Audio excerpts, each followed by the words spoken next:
Pernahnya duduk sampai datang waktu isyraq, tahu-tahu di sudut masjid saja tafakur, begitu berzikir sampai terbit matahari. Awak pun kalau adanya orang sekali-sekali datang ke masjid, terkadang mau juga agak ada cagil-cagil awak dikit ya kan. Kenapa ke masjid kawan tu kan begitu? Iya, agak lain ku tengok, patutlah mendung, kata kawan pula, patutlah mendung katanya pula. Jadi ini pun sahabat ini nggak pernah ini berzikir sampai isyraq, itu nggak pernah. Tapi hari itu berzikir dia, tertunduk dia, karena ditengok Nabi agak lain gelagat-gelagatnya ini, tak pernah begini. Didatangi Nabi sallallahu alaihi wasallam, kemudian ditanya Nabi, "Wahai sahabatku, apa sebenarnya permasalahan yang sedang kau hadapi?" Karena memang wajah orang bermasalah itu kan nampaknya itu kan Bu. Jangankan dari gaya jalannya, dari wajahnya pun nampak orang kalau lagi ada masalah. Makanya kalau ada orang lagi agak lain nampak wajahnya, Pak, jangan coba-coba awak seloroi. Ya kan? Enggak disonggakkannya pun dah syukur awak itu.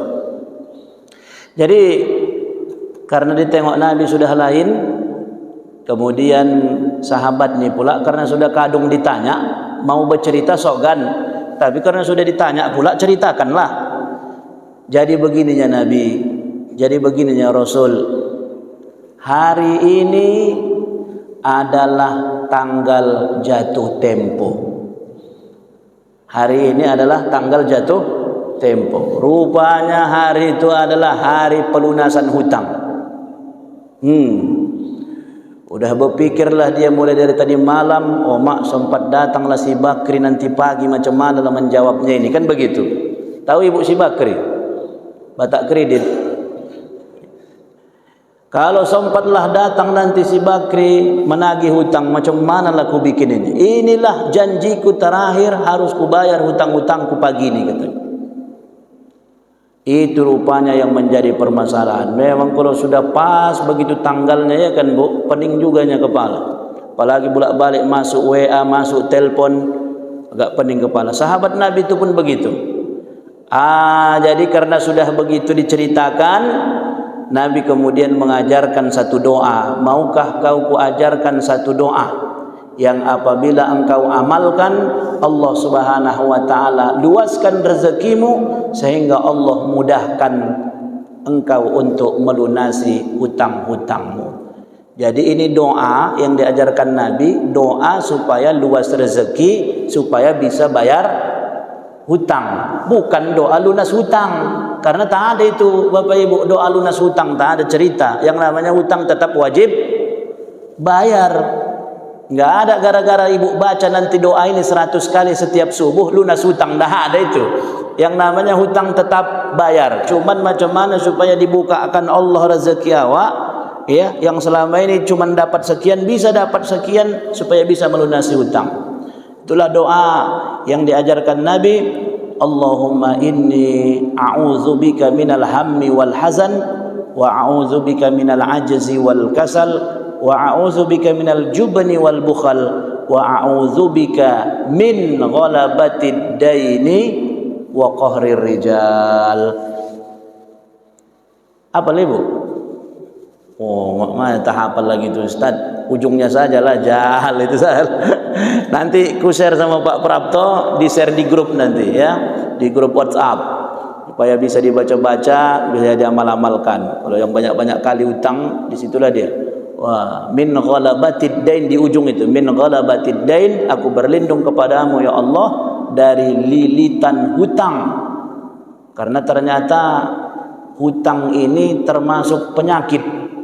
A'udzubika min ghalabatid dain, aku berlindung kepadamu ya Allah dari penyakit lilitan hutang. Ada memang berhutang ini macam penyakit dia. Ada orang kalau tak berhutang dia tak senang rasanya. Ya, harus ada hutangnya. Belum lagi siap lagi yang satu tambah lagi, belum siap yang satu tambah lagi. Akhirnya apa?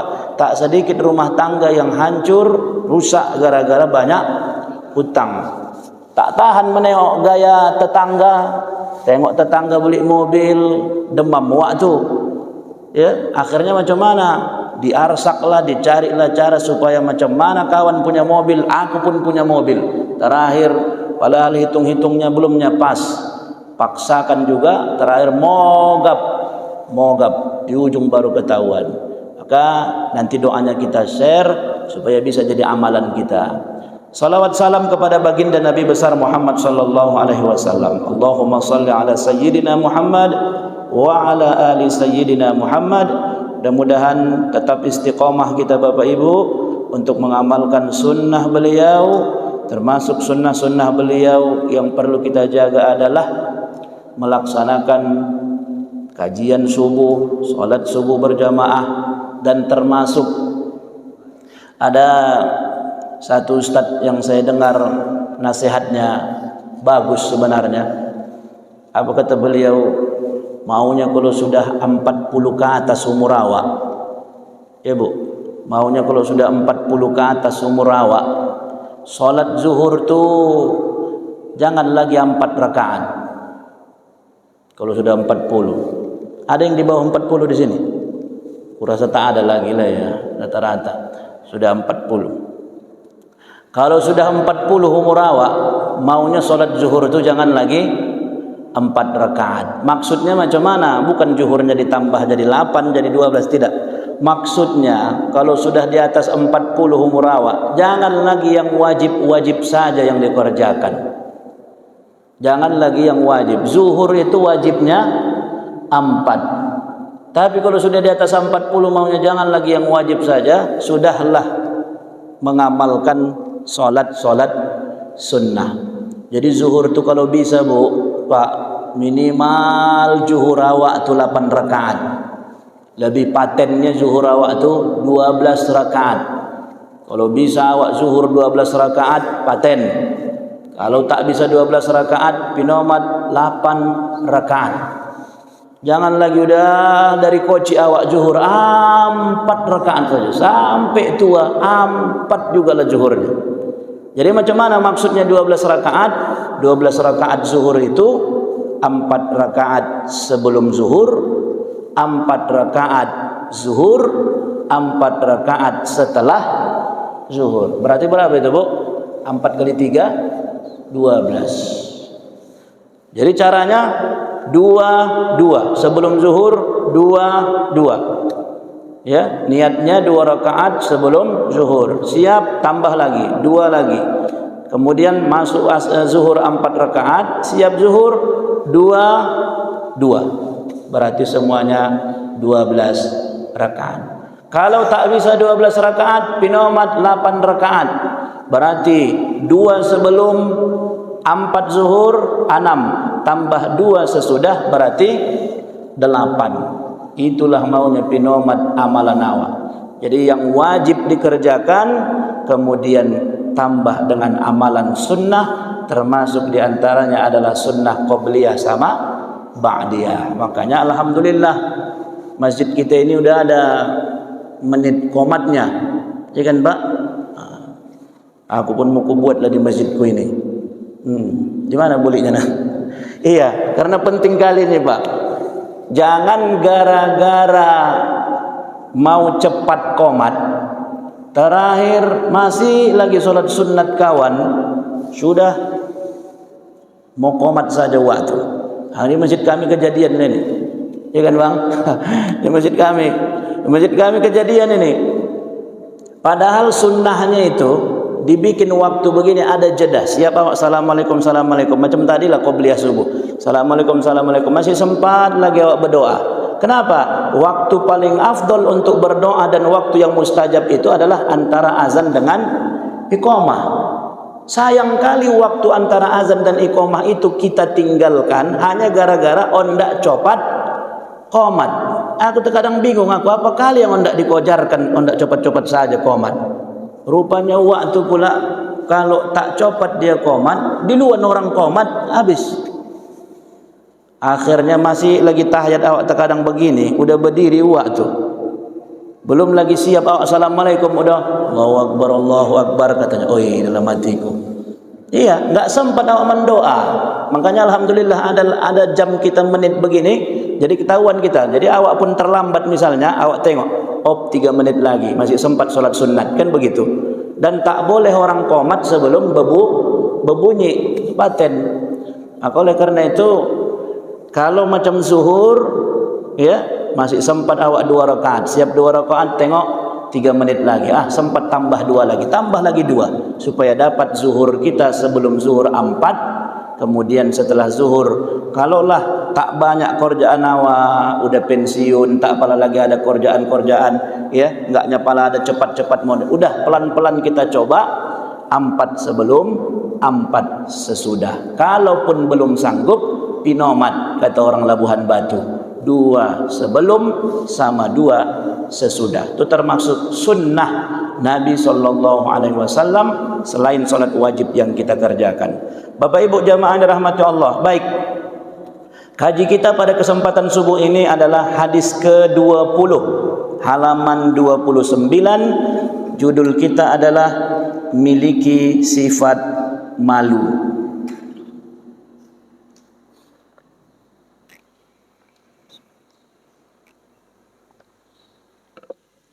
Halaman 29, hadis ke-20, miliki sifat malu. Kita baca, bismillahirrahmanirrahim. An Abi Mas'udin Uqbah bani Amrin al-Ansari al-Badri radhiyallahu anhu qala qala Rasulullah sallallahu alaihi wasallam anna mimma adrakan nasu min kalamin nubuwatil ula idza lam tastahi fasna ma syi'ta. Rawahul Bukhari. Bersumber dari Abu Mas'ud Uqbah bin Amr al-Ansari al-Badri radhiyallahu anhu, dia berkata, Rasulullah sallallahu alaihi wasallam bersabda, sesungguhnya ungkapan yang telah dikenal orang-orang dari perkataan kenabian yang pertama adalah, jika engkau tidak malu, jika engkau tidak memiliki rasa malu, perbuatlah apa yang engkau suka atau yang engkau kehendaki sekehendakmu. Hadis riwayat Imam Al-Bukhari. Baik Bapak Ibu, inilah hadis yang menjadi bahasan kita pada kesempatan subuh ini, sifat malu. Pertama, Syekh Hisham Al-Kamil Hamid Al-Azhari menjelaskan, pertama, hadis ini diriwayatkan oleh Abi Mas'ud Uqbah bin Amr Al-Ansari Al-Badri. Sahabat Nabi ini meriwayatkan hadis sekitar 120 hadis dari Nabi SAW. Masuk Islam sebelum hijrah ke Madinah. Kemudian beliau adalah orang Ansar. Ansar ini berarti orang Madinah. Dia bukan orang Makkah yang pindah, tapi memang asli penduduk Yasrib, penduduk Madinah. Al-Badri. Al-Badri maksudnya adalah beliau ini termasuk sahabat Nabi yang ikut perang Badar. Jadi beliau asli penduduk Madinah, kemudian sahabat Nabi yang juga ikut berperang Badar dan meriwayatkan sekitar 120 hadis dari Nabi SAW. Apa yang beliau riwayatkan? Anna mimma adrakan nas min kalamin nubuwah, bahwa sudah dikenal, sudah diketahui bahwa seluruh nabi dan termasuk nabi kita Muhammad SAW itu yang pertama sekali yang diajarkan kepada umat ini, yang diajarkan kepada kita umat Islam ini termasuk para sahabat itu adalah memiliki rasa malu. Memiliki rasa malu. Jadi sampai Nabi SAW di sini mengatakan, illam iza lam tastahi fasna ma syi'ta. Kalau sudah tak ada lagi malumu, kalau sudah tak ada lagi rasa malu, kerjakan saja sesuka hatimu, entah apa hendak kau kerjakan. Kalau udah tak ada lagi malu, dah putus surat malunya, nggak ada lagi sogannya sama orang, tak ada lagi malunya, tak ada lagi takutnya, maka kata Nabi, kerjakan saja sesuka hatimu. Kan dalam hadis yang lain Nabi mengatakan, al-haya'u minal iman, malu itu termasuk bahagian dari iman. Jadi terbuktinya seorang itu punya iman atau tidak masih ada malunya. Tapi kalau sudah hilang rasa malunya, inilah yang gawat kita ini. Malu kepada apa? Karena malu ini dua ini Bapak Ibu. Malu ini dua kata beliau. Malu ini ada yang al-haya mahmudah, malu terpuji. Ada yang al-haya mazmumah, malu tercela. Malu terpuji itu diantaranya adalah malu berbuat maksiat. Malu buat maksiat, malu tidak mengerjakan ketaatan, itu malu terpuji. Ada malu yang tercela itu, termasuk malu yang tercela itu adalah malu hendak bertanya pengajian, asalkan sudah siap nanti awak ceramah, macam mana Bapak Ibu, ada pertanyaan, pas kata kawan di luar, ya kan, pas mau bertanya, hanya aku tadi Ustaz malu kurasa katanya, malu. Mau menunjukkan keislamannya, malu. Mau pakai gamis, malu. Mau menunjukkan macamlah yang sifatnya baik, malu. Malu dalam hal kebaikan itu malu tercela. Tapi kalau malu kita berbuat maksiat, itu baru malu yang terpuji. Makanya Bapak Ibu jamaah rahmati Allah, malu buat maksiat kepada Allah ini termasuk yang terpuji. Maka macam cara dibuat orang supaya datang rasa malu sehingga tak maksiat kita sama Allah. Walaupun kita memang ingat bahwa Allah itu ada di mana-mana dan tahu kalau kita maksiat atau tidak, tapi ada cara yang dibuat supaya kita itu ingat sehingga malu awak kalau awak maksiat. Contoh, orang pulang haji biasa itu Pak, ada yang saya tengok kemana-mana tak tanggal itu apa, gelang haji, ada begitu Pak, ada nampak awak begitu kan, kemana-mana dipakainya gelang hajinya itu. Kalau aku memandangnya positif, ada juga orang memandangnya negatif. Allah supaya dibilanglah dia haji kata orang. Kalau aku memandangnya positif, kenapa dipakainya gelang hajinya itu? Supaya dimanapun dia berada, dimanapun dia duduk, teringat dia dengan gelang hajinya itu. Yang aturan tadi mau bercakap dia yang tak baik di kedai kopi, begitu tengoknya, tidak cocok lagi ku cakapkan ini. Kenapa? Udah haji. Mau duduk dia misalnya di mana? Mau duduk dia di tempat yang tak baik. Begitu mau duduk dia, mau melangkah dia, mau masuk dia ke tempat tak baik itu, tengoknya, tak cocok lagi. Kenapa? Sudah ada gelang haji. Termasuklah kami ustaz-ustaz ni, kemana-mana pasang lobe, kemana-mana pasang peci, bukan supaya dibilang orang awak ustaz, menjagakannya nih Pak. Karena kalau sudah lengket peci ini di sini dan lengket peci lobe ini di sini, nah lagi sembarangan awak kemana-mana ini. Mana mungkin begini awak belobe begini, masuk awak duduk entah di mana mungkin itu. Sedangkan memilih kedai kopi pun tak sembarangan, ya kan Pak? Kalau apa kesolah awak petran. Kenapa? Kalau disolah semua belobe. Pagi lah begini nanti habis ini awak sana semua belobe. Mau ke kedai kopi pun mikir awak. Enggak akan mungkin lagi duduk sama onces. Di situlah kafe, di situlah onces, di situlah duduk beginilah lobe awak. Nah mungkin itu. Jadi apa? Menjagakan. Malu awak sama lobe awak ni. Malu awak sama gelang haji awak tu. Sehingga dengan adanya rasa malu, datang ingat kita malu kepada Allah. Tak layaklah ku bawa simbol agama ini, tak layaklah ku bawa simbol haji ini untuk ke tempat yang tidak baik. Jadi akhirnya terjagakan kita dengan adanya rasa malu terhadap simbol-simbol yang kita bawa. Tapi ada juga yang begitu pun sudah dipakainya sorbannya, ada juga tak malunya kan begitu. Dipakainya enggak terbawakannya, makanya enggak sembarangan. Jadi kalau bisa dengan adanya simbol-simbol itu datang rasa malu. Bapak Ibu jamaah dirahmati Allah Subhanahu wa taala. Dalam riwayat yang lain Nabi sallallahu alaihi wasallam pernah dinasihati oleh malaikat Jibril. Jadi Jibril datang kepada Nabi sallallahu alaihi wasallam mengasih nasihat. Apa kata Jibril? Ya Muhammad, ish ma syi'ta fa innaka mayyitun. Wahai Muhammad, hiduplah engkau sesuka hatimu, fa innaka mayyitun, tapi ingat kau akan mati. Wa'mal ma syi'ta fa innaka majziyun bihi. Kerjakan, lakukan apapun sesuka hatimu, tapi ingat bahwa engkau akan diberikan balasan dari apa yang kau kerjakan.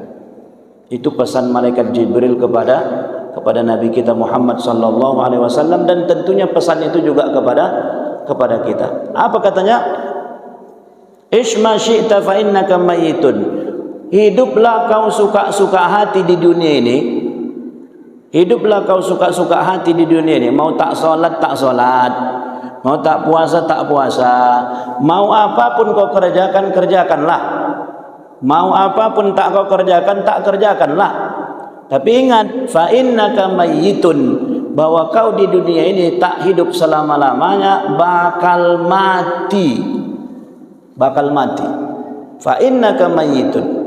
Wa'mal ma syi'ta fa innaka majziyun bihi. Kerjakan apapun yang mau kau kerjakan, mau buat maksiat, mau korupsi, mau apapun kau kerjakan di dunia ini, kerjakanlah.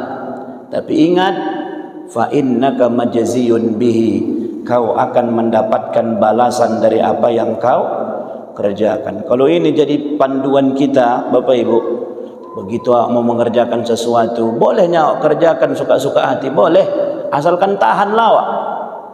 Asalkan tahan lawak, tahan awak menerima balasan itu nanti di akhirat, kerjakan. Tapi kalau sudah tak tahan awak membayangkannya saja pun sudah tak tahan, maka itu menjadi rem dalam hidup dan kehidupan kita. Supaya apa Bapak Ibu? Maka punyalah rasa malu. Inilah yang diajarkan Nabi SAW kepada kita, adanya rasa malu. Kalau sudah tak ada lagi rasa malu, itulah yang kalau sudah tak ada rasa malunya, semua dikerjakannya, tidak apa peduli dia. Ya, mau tersinggung orang, mau sakit hati orang, mau sama tetangga macam mana, tak ada lagi rasa malu. Terakhir, dikerjakanlah segala-galanya. Yang penting sor sama dia, perkara kawan macam mana tak peduli. Yang penting dikerjakan. Maka yang menjadi poin penting bagi kita kesempatan subuh ini adalah budayakan rasa malu. Malu kepada Allah Subhanahu wa taala, malu awak tak ibadah, dan yang terpenting kata Dr. Hisham Kamil dalam kitab syarahnya ini adalah malu kita nanti Bapak Ibu ketika di hadapan Allah Subhanahu wa taala. Bangkit kita nanti dari kubur, kemudian dikumpulkan kita di padang mahsyar. Pada saat itu Allah Subhanahu wa taala akan bukakan semua apa yang menjadi dosa dan kesalahan kita di dunia, akan ditampakkan Allah dalam catatan amal kita, akan diputar Allah film kehidupan kita. Pada saat itulah kita diperlukan malu. Cemanalah, sompatlah nanti di akhirat, berkumpul semua di padang mahsyar, diputar Allah film kehidupan awak itu Bapak Ibu. Dan pada saat diputar Allah film kehidupan itu, ada pula Allah nampak di film kehidupan kita itu hal-hal yang tidak baik. Nampaklah sedang tak baik awak, sampak sedang maksiat, nampaklah awak sedang tidak mengerjakan ibadah. Pada saat itulah malu betul kita kepada Allah Subhanahu wa taala ketika Allah putarkan film kehidupan itu, ketika Allah Subhanahu wa taala kemudian memberikan catatan amal kepada kita, dan catatan amal itu ternyata berisi catatan amal yang membuat kita malu di hadapan Allah Subhanahu wa taala. Maka Bapak Ibu jamaah yang dirahmati Allah Subhanahu wa taala, intinya adalah menumbuhkan rasa malu. Malu dalam hal maksiat kepada Allah, tapi jangan malu dalam hal yang sifatnya baik. Kalau dalam hal-hal sifatnya yang baik, justru kalau malu awak, itu pula yang tak baik. Samalah macam tadi. Begitu disuruh bertanya, malu. Tapi nanti begitu siap pengajian barulah sibuk mau bertanya. Tanyanya pula sama ketua wirid. Aku tadi sebenarnya tidak bertanya katanya. Tapi malu kurasa katanya. Kau pula begitu pulang ustaz barulah tidak bertanya kau. Maka malu dalam hal yang sifatnya baik itu tidak dianjurkan. Maka Bapak Ibu, itulah kaji kita pada kesempatan subuh kali ini. Intinya adalah bagaimana tanamkan budaya malu, terutama malu kepada Allah Subhanahu wa taala. Malu bermaksiat, malu kita tidak ibadah kepada Allah, dan juga malu kepada sesama manusia. Buat sesuatu yang kalau dengan perbuatan itu kita ingat dengan Allah, kemudian kita malu melakukannya, melakukan kemaksiatan itu, buatlah. Kalau udah haji dia tak tanggal lagi lobenya, kalau udah haji dia dipakainya gelang hajinya, itu cara yang dibuat orang masing-masing untuk menjagakan dirinya supaya malu kepada Allah Subhanahu wa taala. Mudah-mudahan bermanfaat Bapak Ibu jamaah dirahmati Allah. Nasrun minallah wa fathun qarib wa basyiril mu'minin. Assalamualaikum warahmatullahi wabarakatuh.